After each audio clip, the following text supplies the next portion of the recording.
I think Black and Brown communities are now looking to reform some of our food systems to make sure that it shifts away from white Christian saviorism culture, where it's you eat what you get and you smile and you say thank you, versus now we're shifting to a place where we're like, no, we're not eating that trash. Hi, you're listening to Healthcare for Humans podcast, the podcast dedicated to educating you on how to care for culturally diverse communities so you can be a better healer. This is about everything that you wish you knew to really care for the person in front of you, not just a body system. Let's learn together. This is part 2 with Joseph Seia on Pacific Islanders. To hear the introduction to this topic and the full guest intro, please listen to the previous episode. Joseph Seia is the co-executive director of the National Association of Pasifika Organizations and the founder of PICA-WA, a social service organization for Pacific Islanders.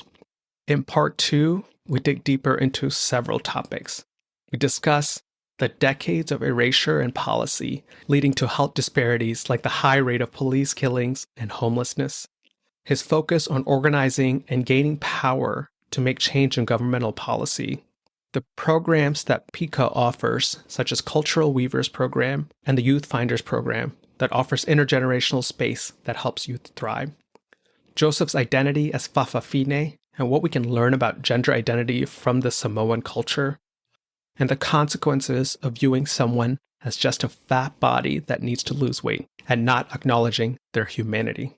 Here's Joseph Seia again. Okay. I started out by saying the theme is land displacement, colonialism, environmental racism, because I wanted to link back to the health of the Pacific Islander community. And some staggering stats that you highlight in the PICA website about Pasifika youth suffer from the highest rates of suspension and expulsions. The Pacific Islanders in the state of Washington are 5 times more likely to experience homelessness than their white peers.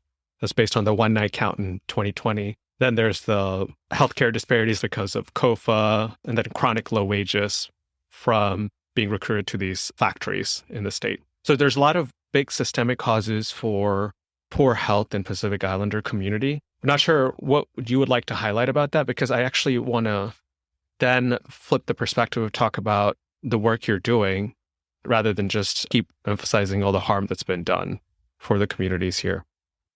Yeah, thanks, Raj. We're really talking about like decades of erasure and policy, especially in equity policy. And Pacific Islanders have not had a specific lane, even to the governor, to be able to advocate on behalf of their policy priorities. And so it's been hard because of the lumping with our Asian brothers and sisters, but also just our community is less than 1%, similar to the Native American Alaskan Native community. When you're less than 1%, often you're communicated that you don't matter because your population is too small. And so I think there's just historical underinvestment in our communities, underinvestment in the capacity of our communities to really build up the infrastructure that we need to build up to facilitate the work of rectifying a lot of the injustices that our communities are facing.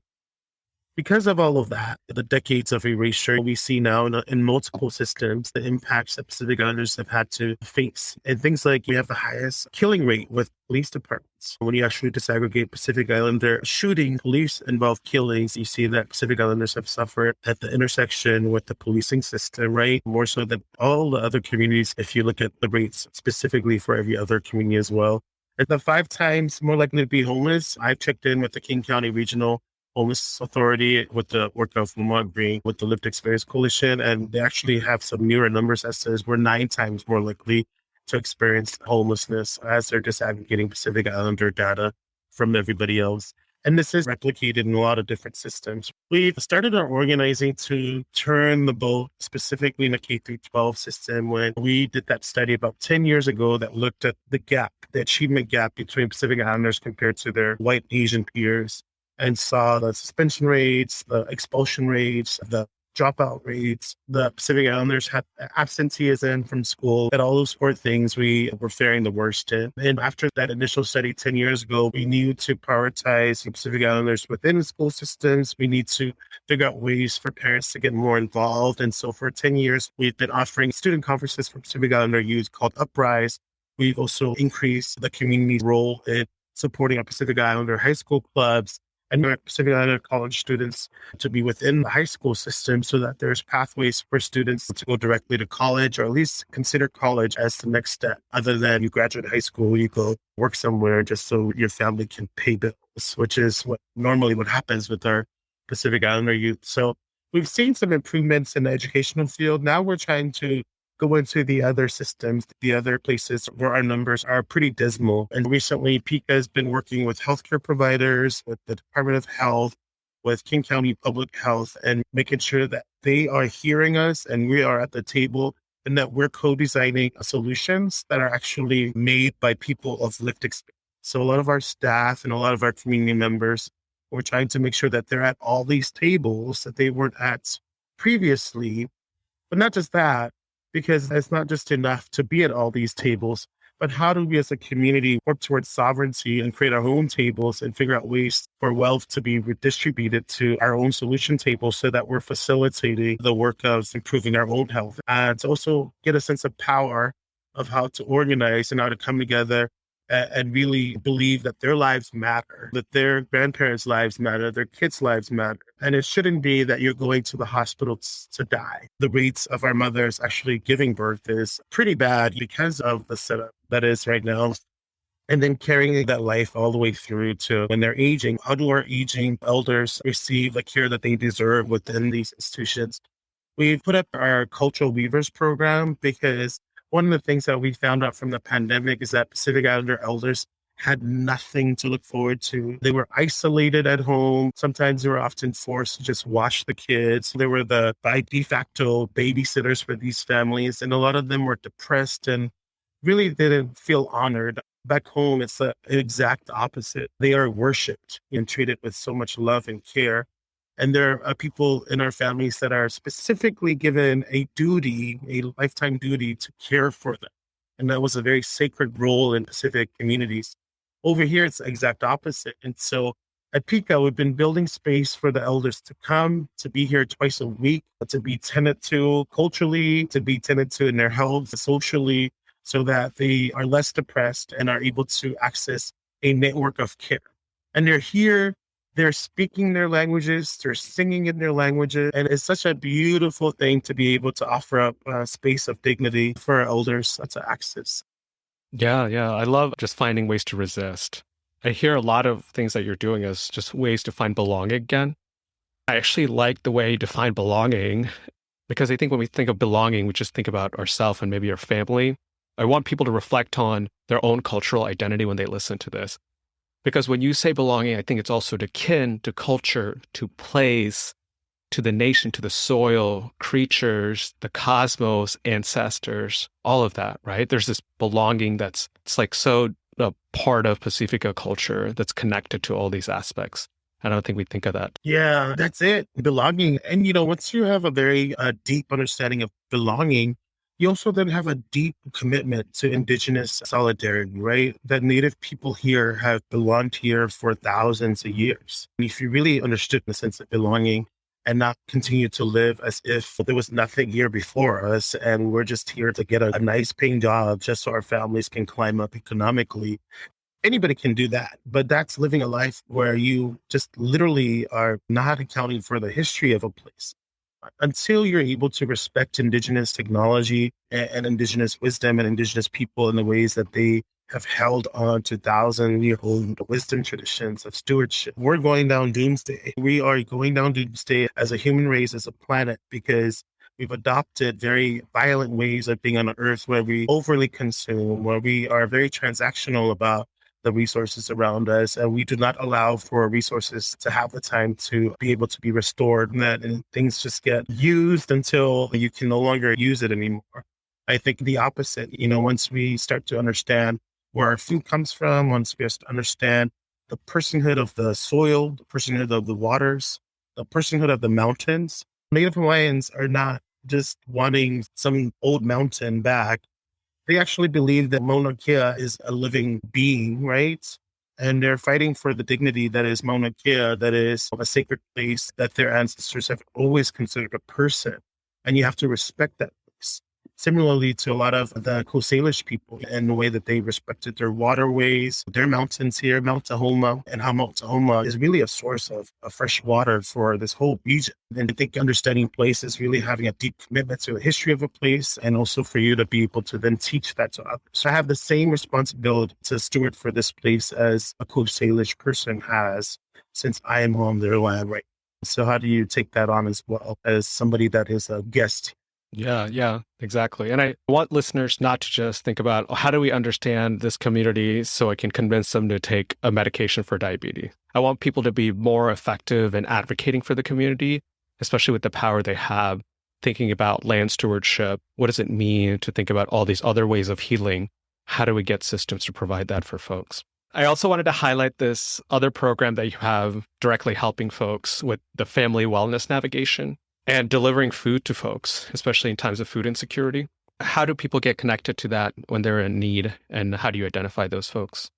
Yeah, so right now our clientele is in the 700s. We serve about 700 families that are facing food insecurity. And we do it through food deliveries twice a month. We pack up boxes with culturally relevant food items, and we work in partnership with DoorDash to deliver within 10 miles of our location here in South King County. But we also have our own vehicles that we transport food to Snohomish, to Pierce, to Thurston, to Clark County. We believe that traditional food banks do not offer anything of value to a lot of our communities. And so we're like, here's this free resource that we can engage with, and we can work directly with the food distributors to make sure that they are listening to our communities. And if our communities have the highest food insecurities, why are they serving food for white families in the amounts that white families have for their households? If you know anything about Pacific Islander communities, you would know that we are intergenerational in our households, and there's at least 10 plus in every household. And so how do you account for all of the peoples that are living there, the types of foods that we eat as a peoples, and make sure that is what's actually going out there? And so we've taken on that body of work. We've heard nothing but praises from our peoples as to how that food box has allowed them to save a week-long worth of cost for their families.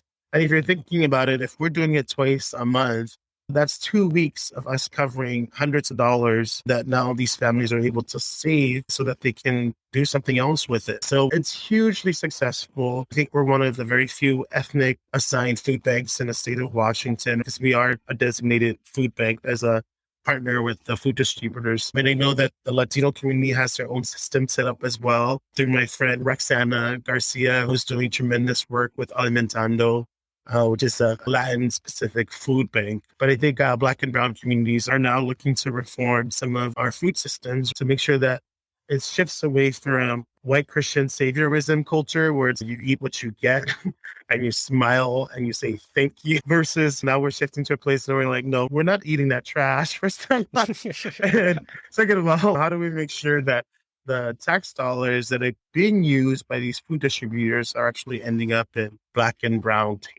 We need to make sure that our people know that these are all tax dollars. That is why these entities are stood up, and that they have to actually do their job of closing food insecurity within all of our families. And then outside of that, our wellness navigation body of work, we have wellness navigators. They speak Coast Ryan, Chuukese, Marshallese, Lani in West Papua. They speak Fijian, Chamorro. So we have wellness navigators that are bicultural, bilingual, that families are able to access, and they enroll folks in COFA insurance. They connect folks. They go with our families to appointments, because half of the battle is actually to have an advocate with you when you go into DSHS, have an advocate with you when you go into that court system. As when our families go by themselves, they fold. And when there's a wellness navigator or a youth navigator that is specifically there to advocate for them, they can stand a little bit tall in a lot of these spaces where they would naturally fold and are not able to advocate for themselves. It's a great thing that we have. We take everybody that comes in. We don't say, oh, if you qualify, then we work with you. If you walk into our doors, right then and there is the start of the relationship. And our wellness navigators and our youth navigators, they work with clients for about 6 months to a year, making sure that they are developing service plans that are very clear to the goals of that particular family, and that our resources are being relegated to support our families navigating these systems successfully. Yeah. And I think you mentioned the Pasifika wayfinders. Is that the youth navigators? Yeah. I watched the videos that you did in COVID. I Mhm. think there was a series of 6 videos. Yeah. They were really well done. I want to know the videographer. You look good on those two, I gotta say. But it looked good, and the music and the audio, everything was excellent. You know, the funny part is, Raj, is that the music was actually music that were developed by the Wayfinders. Like they went into studios, they developed their own rap songs, their own reggae songs. And so a lot of the content that was actually put out there was really made by our young people, and it was targeting our young people. Yeah, I'll connect you to the videographer. Yeah, they're pretty gifted. Our Wayfinders program was trying to create places where young people don't feel judged, where they can come and learn their culture and learn it from wherever they're at, to create a space where they can just exist and be able to access support, whatever that is, outside of the school system. Our school system now are like, I don't know if you know this, Raj, but they're contributing to the school to prison pipeline, where if there are issues that are happening in the school, a lot of the schools now are referring our young people to the prosecutor's office, as opposed to maybe when I was going to school, which is a long time ago. A lot of the restorative work was done within the schools. But a lot of the schools now are referring our young people out to the prosecutor's office. And once it gets there, like young people starts to get criminalized, and you perpetuate this school to prison pipeline that we have been working for the last 2 decades to resist and to counteract. And so I think schools are not necessarily the safest place for kids to exist now. So we're hoping that in the creation of the Wayfinders program, that there are alternative spaces where young people can access that mirror them back in their culture, and also mirror them back, seeing them as these people with capacities to change the world, as opposed to somebody with all these problems that we need to help them fix. So it's been an honor to offer up intergenerational space here at PICA. We have staff here in Stockton County. We have staff in Vancouver and in Spokane, and we're hoping to continue to build up the infrastructure to continue to create these spaces, these cultural spaces of influence, and really people can access and feel like they're part of a big community that's holding them up. Yeah. Thank you. Okay, a few more questions. I wanted to make sure we covered identity, as I mentioned, because it's another self-reflection on our culture here in the Western culture. We view gender as binary, either or. I think it goes back to, I think you said about the perspective of holding multiple ideas at the same time. I think specifically in Samoa culture, there's a third and fourth gender. And I think you identify as Fa'afafine, right? Yeah. Can you just tell us more about that? Yeah, in the Samoan community, we have Fa'afafine, which are two additional genders that is actually recognized by our community culturally and also politically. When there was a lot of big backlash about 10 years ago that was coming out of Fiji, I think our prime minister at the time released a letter internationally that says that Samoa will continue to honor its indigenous identities, that is Fa'afine, Tane, that is afforded to us from our ancestors, and we continue to honor them as a community at large. And I think because of our indigenous culture that continues to inform who we are, we're able to offer up some of that wisdom to support other communities and either retrieving their own identities back that has been lost to colonialism, or at least create spaces for them now. And so you see Fa'afafines are like at the fore of the movement around ensuring that Black and brown queer people have a space that is not just dominated by white queer folk, that we actually are creating space for ourselves that is very culturally rooted, that is rooted within the family, within the clan, within the village, within the peoples. And there's also racism that as queer people of color, we have to deal with within the queer community and also with our family in the larger community. So different priorities happen for us. But yeah, I identify as Fa'afafine. I'm on the bearded side of our Fa'afafine identity. So for Pacific people, it's merely the path, right? So we acknowledge it as the path between the male and the female. And that for Fa'afafine also, we don't just arrive anywhere, we continue to be on a path. So it doesn't matter where you're at on the path, it doesn't exclude you from belonging to that identity. And I think that is something that we offer from the Pacific that might not necessarily be something that is offered within the larger LGBTQ community, which is why it's so many letters, because everybody's too busy trying to define every location. But for Pacific people, as we say, wherever you're at, you belong. You don't need your own letter. You are Fa'afafine or Fa'atane. And that's it. And our communities will continue to offer that up. And for us, there's a cultural location that we belong in. And we know we're part of that cultural fabric too. And we're not trying to run away from that cultural fabric. I also give a lot of credit to our Mahu brothers and sisters that have been fighting in Hawaii to really stand up the traditional understanding of Mahu as it relates to Native Hawaiian culture and history. And so there's a very beautiful short movie called Kapai Mahu that talks about the relevance of Mahu healers within Native Hawaiian culture as they were traveling from the South Pacific, from Tahiti, from Samoa, and they brought that culture to Hawaii and really established it within Native Hawaiian cultures. Yeah, thanks for sharing that. Okay, some harder questions. Let's see what you have. We know healthcare institutions have consistently let the Pasifika community down. But what does it mean for you for healthcare systems in the way they're set up right now to show up for the community? Yeah, they're designated community health clinics that are federally funded.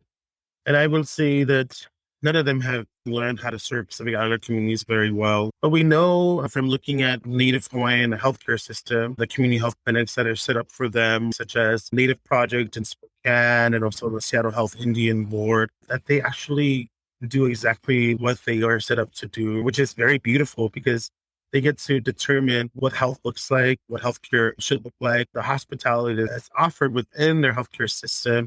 And also not just thinking about hiring doctors and nurses and Western practitioners, but also pay our medicine peoples alongside to do the work of health within their healthcare system. So it's not this Western versus Indigenous sort of dichotomy, but that our Indigenous ways are also preserved alongside.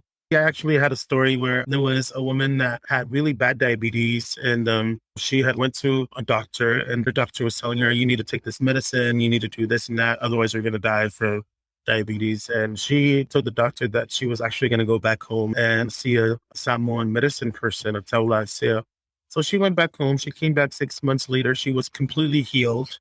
And the doctor was like, what did you do? And she's like, I went and saw a medicine person at Tallahassee in Samoa, and they told me what to do, and I got better. And then the doctor was like, what did they tell you? And they said that I had to basically walk up this mountain 3 times a week, that I could only eat from the fruits of the land. There are all these like prescriptions that they got from the medicine person. And as the doctor was hearing her talk about all of the prescriptions that she got from the Tallahassee, it was exactly the same thing that the doctor told her, but it was just told to her by a Samoan medicine person. That just goes to say that the message doesn't matter for Samoans or any other Pacific Islander. It's actually the messenger that matters. And for Western medicine, they need to get away from thinking that the message is enough. But for Indigenous people, it actually is not enough because everything for us is embodied. Healing is embodied. So what does it mean to have Pacific healers, Pacific people to be able to facilitate that body of health and that work with us? And we have a saying in our tradition, but the saying translates as the crown of thorn starfish has both poison and remedy. But it's this specific belief that the only people that can heal us is us, that the healing already exists within our DNA, within our own technologies, within our language, within our wisdom traditions, that all of the healing is embedded in there. We only need to look inwards for us to then understand like what the pathway is for us to heal.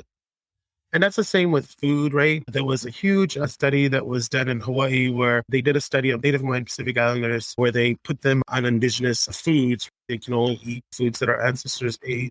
At the end of the study, they were basically cured from diabetes because of the return to indigenous foods that actually was more aligned with their bodies. We know from that study and all of the other ways that once we have reflective space to bring back practices that our ancestors had and to have the ability to integrate that back to our lives, to like shift away from the toxic stress of capitalism and to have a lifestyle that is really centered in meditation and centered in understanding your food sources and also understanding that relationships are important and to nurture those relationships in your life and really recreating the village, right? The village of health that we existed with for thousands of years.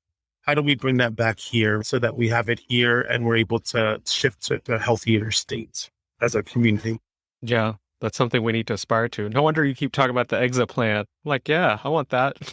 I'm telling you, Raj, I'm trying to get away from this toxic stress.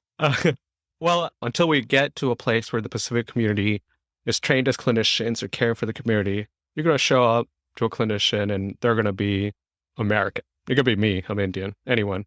Do you have a story of somebody in that context that's actually made you feel seen and cared for despite their identity? And what does that look like for you? I'm a bad person to ask, Raj, because You're like, you don't go to the doctor. the last time I went to a doctor, I could already feel the hostility that he had. And all he could see was a fat body Pacific Islander person.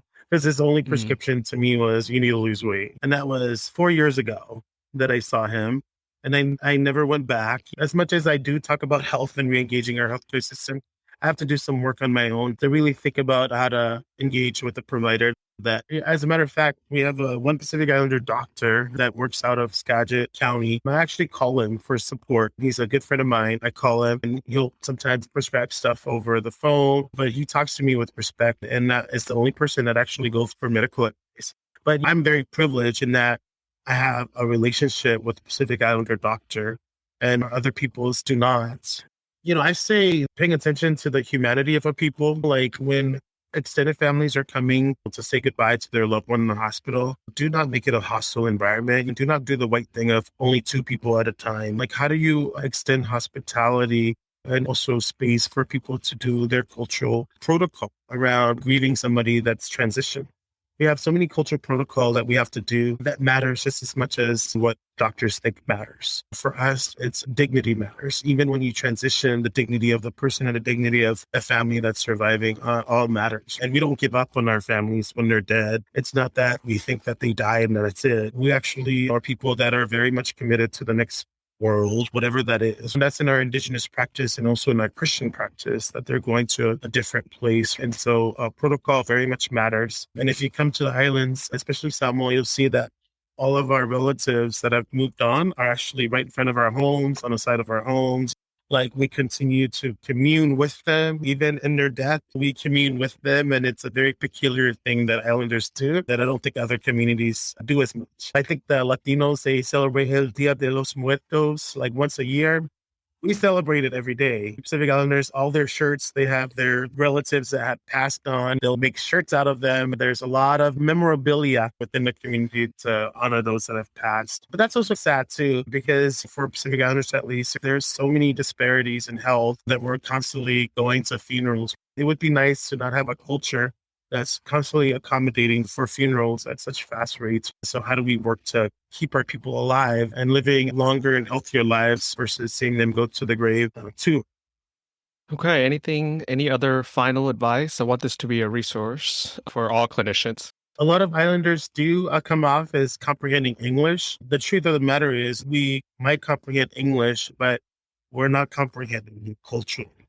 And so it's very important that people either get an advocate in the room when they're working with their families, not just for linguistic matters, linguistic access, but also because you want to facilitate and make sure that you're understanding the needs of the families. And just because the family is shaking their head like this doesn't mean that they know exactly what they're consenting to. And just to interrogate it a little bit further, knowing where somebody's from, their island is very important. It's as easy as when they disclose that they're Pacific Islander, you ask them, what island are you from? And so familiarizing yourself with, Samoa, Tonga, Fiji. We're not all native Hawaiians. I think Samoans are a little bit more popular than other islanders because of the athleticism of our people. There are other island groups that people don't care to ask, like, who they are. And I think it matters for Pacific Islanders for somebody to know where they come from and who they are. Thank you. Joseph, you know I got you. You can call me too. I can get you prescriptions. I hope you trust me. Okay, Raj, I'll be calling you with our alternative plan and also for prescription. Thank you. Thanks so much for spending this time. I think it'll be really helpful to a lot of people to broaden their perspective of what it means to care for the Pacific Islander community or the Pasifika community until we reach this aspiration of giving sovereignty to the Pasifika people and giving them resources and a way to care for themselves. Yeah, thanks, Raj. Appreciate the time. I appreciate you reaching out. Thanks for joining me, Raj Sundar, in this episode of the Healthcare for Humans podcast. If you enjoyed this episode and would like to support this work, please share it with others and leave a review. As always, show notes can be found over at healthcareforhumans.org. And feel free to contact me for feedback or show ideas through the website or through email at healthcareforhumans@yahoo.com. Thanks again, and I'll see you next time. This podcast is intended for educational and entertainment purposes only. Views and opinions expressed in this podcast do not represent any of the participants' past, current, or future employers unless explicitly expressed as so. Always seek advice of your physician or other qualified healthcare provider with regards to your own personal questions about what medical conditions you may be experiencing. This Healthcare for Humans project is based on Duwamish land and makes a regular commitment to real rent Duwamish.